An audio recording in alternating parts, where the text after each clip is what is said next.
यो हो गरुडसुर जाने पैदल मार्ग भने गाडी पनि चल्छ यसमा। हो त्यो पारि देखिएको टाकुरामा गरुडसुर मन्दिर छ।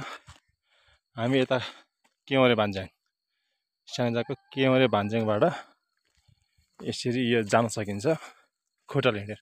यो रमाइलो छ, गाडीमा चढेर हिँड्नु भन्दा यसरी पैदल मार्ग हिँड्न साह्रै रमाइलो छ। वरिपरिको दृश्य, यो अन्नपूर्ण पहिलो फर्स्ट, माछापुच्छ्रे, अन्नपूर्ण सेकेन्ड, धौलागिरी अनि निलगिरी पनि देखिन्छ। यहीँबाट यो हिम श्रृङ्खलाहरू मजासँग देखिन्छ यो पैदल मार्गमा। यहाँबाट यो ठाउँमा यो अरू मन्दिरहरू पनि छ। अरू मन्दिरहरू अब यसको ठ्याक्कै नाम त के हो थाहा भएन, म पनि नयाँ मच परेँ। तर यहाँबाट हेर्दाखेरि यस्तो राम्रो दृश्य, म्याग्निफिकेसन, अमेजिङ छ है। सरर यो कुहिरोको यो सागर जस्तो त्यो पहाडी, ठ्याक्कै हिमालय रेन्ज एउटा रेन्ज नै छ। यही बाटो भएर जान सकिन्छ गरुडसुर, गरुडकाली माता। गरुडकाली माता आज दसैँको नवमी, अलिकति भिडभाड पनि हुनसक्छ। जाउँ अब कस्तो हुन्छ, भिडभाड भए पनि दर्शन गर्ने अनि फर्कने।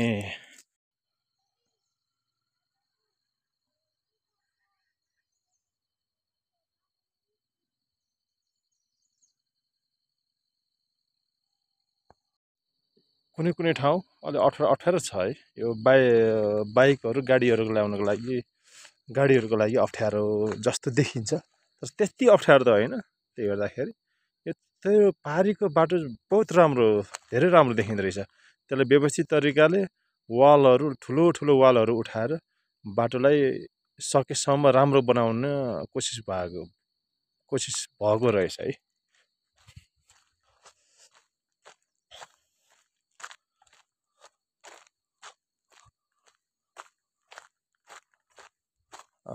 यो बाटो हेर्दाखेरि त राम्रै छ, तर गाडीको लागि अलिकति अप्ठ्यारो चाहिँ छ हिँड्नको लागि।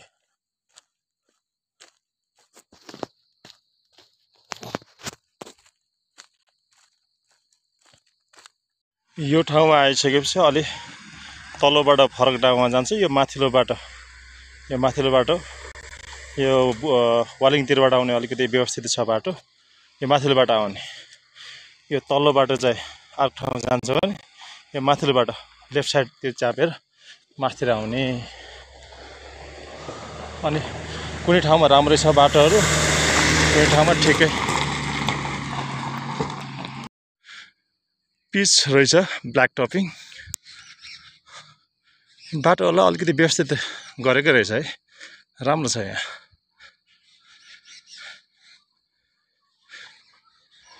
अब यता वालिङतिरबाट धेरै जसो मान्छेहरू वालिङतिरबाट आउनु हुँदो रहेछ। ल यसरी आइया, यसरी गाडीहरू आउँछन् सारा।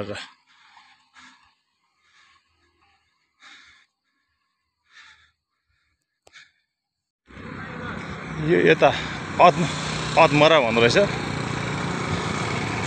यो चाहिँ अदमरा जाने, अदमरातिरबाट पनि आउँछ अदमरा है। यो गरुडसुर जाने, यो वालिङ चाहिँ अनि केवरेतिरबाट आउने, यो यसको वालिङ जाने भन्छन्। यो अदमराबाट आउँछ। यो पुरानो यो पैदल मार्ग है। यो पुरानो यो पैदल मार्ग हो। यो ठ्याक्कै यसरी यो ठाउँ बहुत एकदमै राम्रो ठाउँ रहेछ। यो दृश्यहरू हेर्दै जानु एकदम ठिक छ।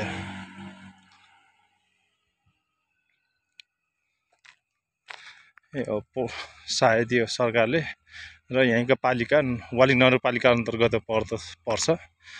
अनि यसलाई यो चराचुरुङ्गीहरू, जीवजन्तुहरूलाई पानी खानको लागि अथवा उनीहरूको पानीको व्यवस्थाको लागि वाटर पोखरी निर्माण गरेर राखेको रहेछ यहाँ। यस अब हामी यो बाटो उकालो उकालो जाँदैछौँ। यो बाटो ब्ल्याक टपिङको बाटो उकालै उकालो हामी जान्छौँ यहाँ यताबाट यसरी। यहाँ जहाँ कहीँ जताबाट पनि तपाईँले हिम श्रृङ्खला हिमालय दृश्यहरू हेरिराख्नु पाउनुहुन्छ है। जुनसुकै ठाउँबाट पनि यता यो दृश्यहरू हेरिराख्नु पाउनुहुन्छ कि मजासँग है।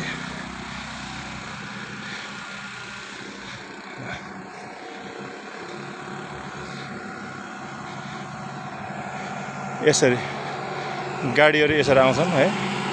यसरी गाडीहरू आउँछ। गाडीहरू यो बाटोहरू चाहिँ यो जस अलिकति ढलानमा अलिकति उकालो भए पनि राम्रो छ।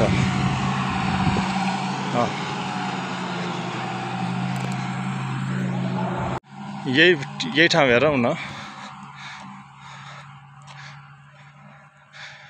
यहाँ मान्छेहरू बसेर यता स्याङ्जा यता पाल्पा दुवै साइडको दृश्यहरू एकै ठाउँबाट हेर्न सकिँदो रहेछ।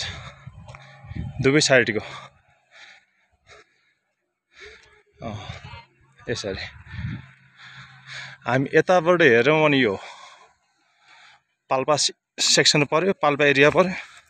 यो अधमराबाट आउने ठाउँ एउटा चापाकोट भन्दा अझै यता आउने ठाउँ यो स्याङ्जा पर्यो भने यो स्याङ्जा यो काली नदी भन्दा पारि पाल्पा पर्छ। ठ्याक्कै यता वालिङ स्याङ्जा यसरी राम्रोसँग हामीले हेर्न पाउँछ है। ठिक यसरी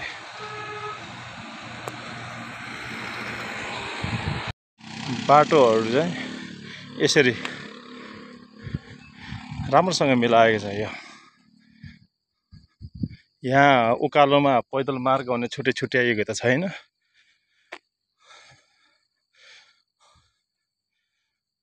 आफै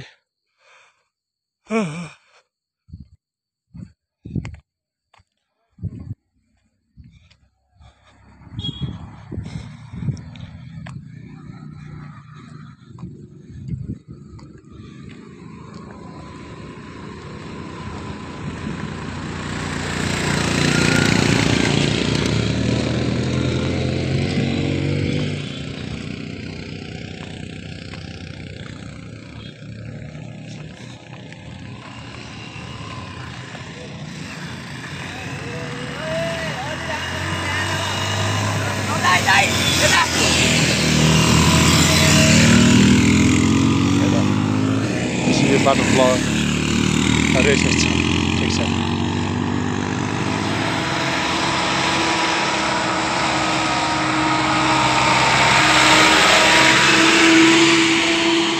मान्छेहरू यस्तो गाडीहरूमा पनि मान्छे चढेर हिँडिराखेको हुन्छ है। यसरी यो अटो पनि चढ्दो रहेछ हौ। यो हाइटमा अटोहरू पनि मजासँग यो अटोहरू पनि चढ्दो रहेछ। मजासँग चढ्दो रहेछ यो अटो।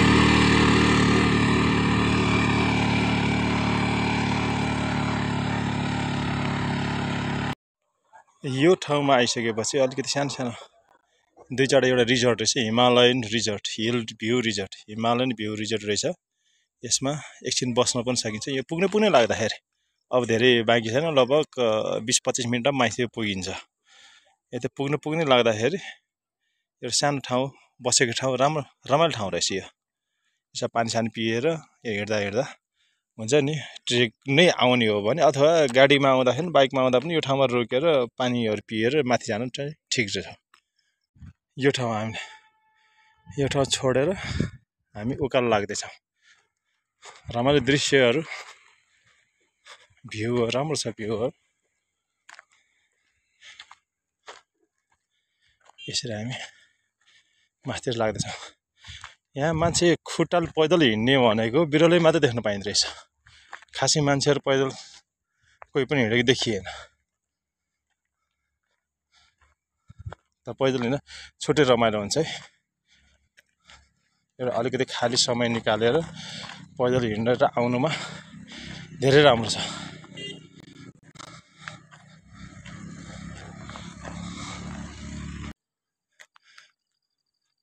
ठ्याक्कै यही माथि टाकुरामा छ मन्दिर।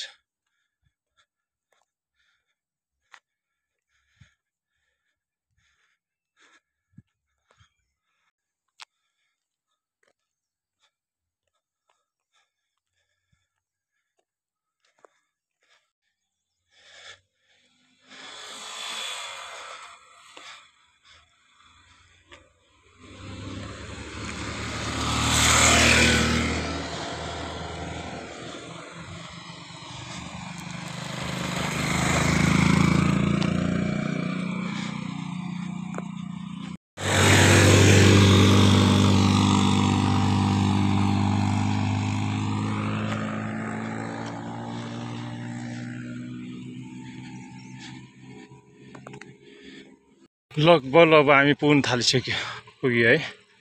हामी लगभग नजिक आइयो।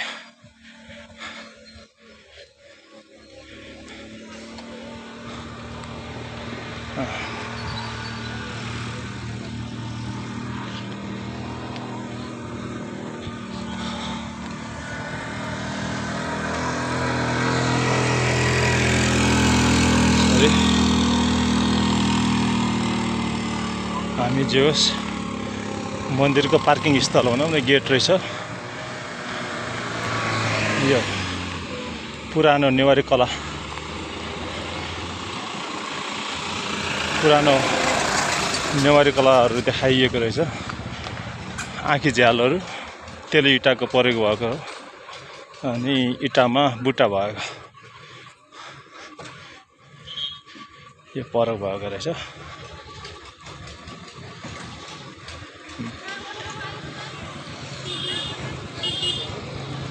राम्रो गेटको निर्माण भएको छ।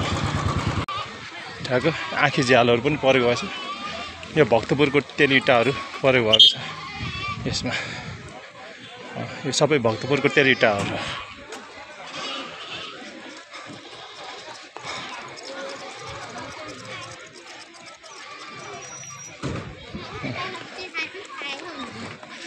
गाडीहरूको लास्ट स्टप यहाँ हुन्छ, गाडीहरूको लास्ट स्टप। यसपछि दर्शनार्थीहरू सरै जाने यसरी।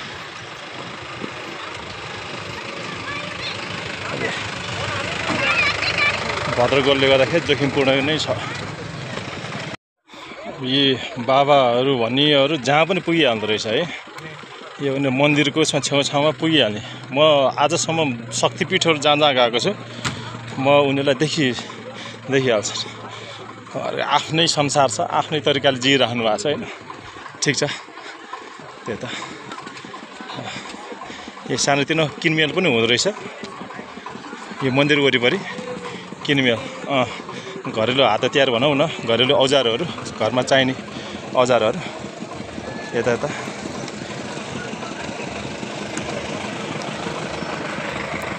यो खुँडाहरू कतिमा दिनुभएको छ? यो खुँडा कति छ यसको मूल्य? यो यो यो ठुलो चाहिँ 7,500 है। यो कस्तो फलामबाट बनाइन्छ अरे? यो पत्ताबाट गराइन्छ कि अथवा काँचो उसबाट गराइन्छ? स्प्रिङ पत्ता हो। काँचो फलाम आउँछ आउँदैन? आइपुग्दैन है त्यो उसबाट आउँदैन। तपाईँ शुभ नाम के भन्नु हो? धनबहादुर बिक। तपाईँले रामपुरको महोत्सवमा पनि लानुभएको थियो एकपल्ट। रामपुर महोत्सवमा तपाईँको भान्जा कोही हुनुहुन्छ? होइन, तपाईँको रामपुरमा कोही भान्जा हुनुहुन्छ? दिदी घर हो। ए, म त्यहाँ तपाईँलाई देखेँ जस्तो लाग्थ्यो। अनि यो आफैले बनाउनुहुन्छ है? यो घरेलु हात हतियार आफैले बनाउनुहुन्छ? अनि तपाईँ कारखाना चाहिँ कहाँ छ? वालिङ मिर्दीमा छ है। वालिङ मिर्दीमा। अनि कतिको व्यापार भइरहेछ राम्रो? म तपाईँ सानो भिडियो लिइरहेको छु है, केही आपत्ति छ कि छैन? होइन होइन, त्यस्तो हामी त जस्तो छ जस्तो ब्लगिङहरू गर्दै हिँड्दाखेरि जस्तो देखिन्छ अब त्यसैलाई नै लिने हो। हामी चाहिँ त्यो फिल्म सुटिङ जस्तो लिएर चडक भडक हामी कहिले पनि गर्दैनौँ। जे छ अर्ग्यानिकै, हामी जे छ जसरी बाँच्यौँ त्यसै तरिकाले हो नि त, होइन र? बेसिक तरिकाले गर्दाखेरि। अनि घरमा परिवारहरू यो गुजाराहरू राम्रो चल्छ कि यसैबाट व्यवसाय पनि राम्रै भएको छ? गुजारा चाहिँ चलिरहेछ। व्यापार कति योबाट जीविकोपार्जन भन्दा पनि एउटा आम्दानीको स्रोत यसलाई मुख्य मान्न सकिन्छ कि सकिन्न? सकिन्न है। यसको विकल्प अरू पनि हेर्नै पर्छ। अनि यसको मार्केट अहिले माग कतिको छ? माग चाहिँ कम छ है। यो बजार मेहनत बढी भयो हैन, मेहनत बढी भयो अनि त्यही माथि सानो मान्छेहरूले बनाउँदैन नि त त्यही भएर चाहिँ अलिक गाह्रो छ। अनि यो खासै मान्छेहरूले त पढाउँछ यो अनुसारको मूल्य चाहिँ दिन सक्नुहुन्न है। अनि यो बन्चरहरू अनि यो अब कोदालोहरू त अझै बजारिया कोदालोहरू त अर्को आउँछ होइन, बन्चरहरू त्यति आउँदैन जस्तो लाग्छ होइन, यो जान्छ जस्तो लाग्छ। अनि मान्छेहरू त अझ यो हात हतियार घरेलु हात हतियारमा बजारिया भन्दा पनि यो हुन्छ नि हाम्रै कालीगढहरूले गराएको नै खोज्छन् प्रायः खोज्न त होइन। यसलाई अलिकति दिगो राम्रो हुन्छ भन्छ नि त होइन र। ल ठिक छ, हुन्छ ल, हजुरलाई भेट भयो होइन, खुसी लाग्यो ल, हस् नमस्ते। ल हामी सानो व्यापारीहरूलाई पनि भेट्यौँ है।